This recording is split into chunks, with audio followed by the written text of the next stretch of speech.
you are starting out your career in software testing industry, or even if you are aspiring to become a QA professional, then it would be interesting to know how your career might grow in the industry or what all possible career paths you can take in the testing industry.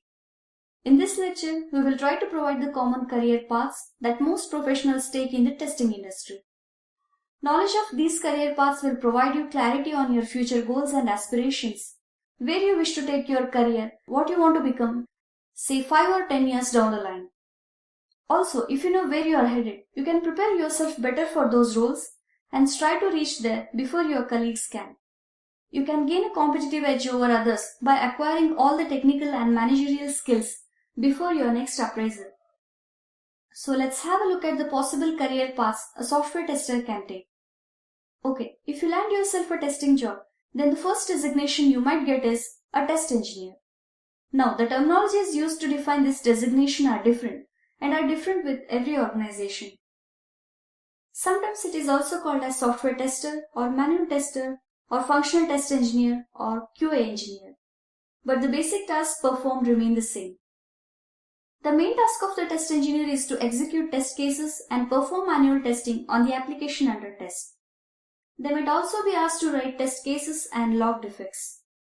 The next step in this path is a senior test engineer, sometimes also called as test analyst or QA specialist.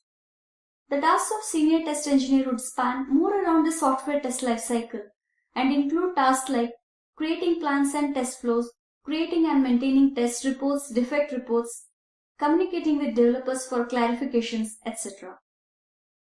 The next step in this journey would be something like a test lead. Now please note that whatever designations we are discussing are generic in nature and the actual positions and designations might differ according to the organization you are working in.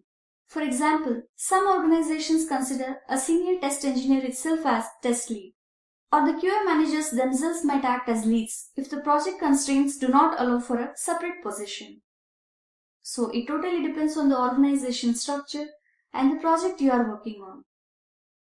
However, test lead is the next position you might find in most organizations after senior test engineer. The test lead performs activities like managing a group of test engineers, assigning tasks and collecting reports, owns test plans and test artifacts, and basically handles all tasks related to STLC for the project or modules that he or she has been assigned as part of QA. Now, for a big project with lot of modules and sub-projects, there might be many test leads who handle their own team of testers and analysts. Now, all these team leads would report to a QA manager. Now, a QA manager is a person who is responsible for all the QA sub-projects that are running for a particular client.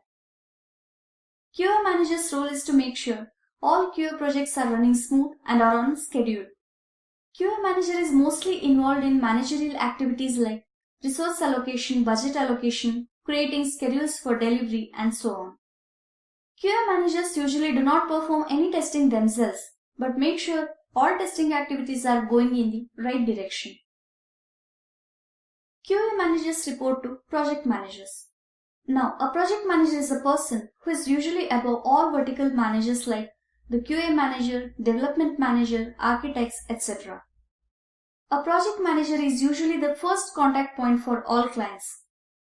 The project manager has the responsibility to complete the overall project successfully, including design, development, testing, and delivery of the project. Sometimes it might happen that you wish to continue in technical field rather than managing teams. In such cases, you might choose to become a test consultant. A test consultant would be a person who is an expert with testing technologies and methodologies. And a test consultant can create testing strategies and plans for projects. Test consultants can be hired independently. Okay, that's the path of manual test engineer. What happens if you choose to go into automation field? Well, basically the path remains the same, but the terminologies used are different and the tasks are also different depending on the skills you are learning.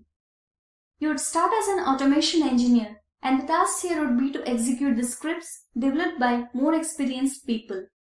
With time and experience, you can become a senior automation engineer who develop test scripts and develop expertise with automation tools.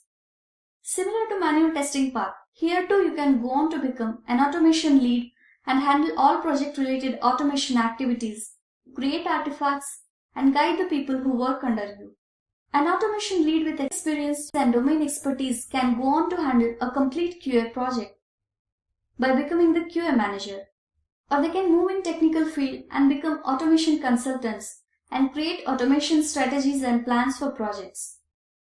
The career path would look same even if you are a performance engineer. Finally, let me add one more small point. Sometimes it might happen that automation engineers might change their roles to test engineers and become manual testers. Or a test engineer with enough programming skills might be moved to automation team if the situation demands. So sometimes such changes inside QA teams might happen. So overall, this is how the career path looks like in testing industry. The actual path you might take will depend on the organization that you are part of. Okay, so that's it for this lecture. See you in the next one.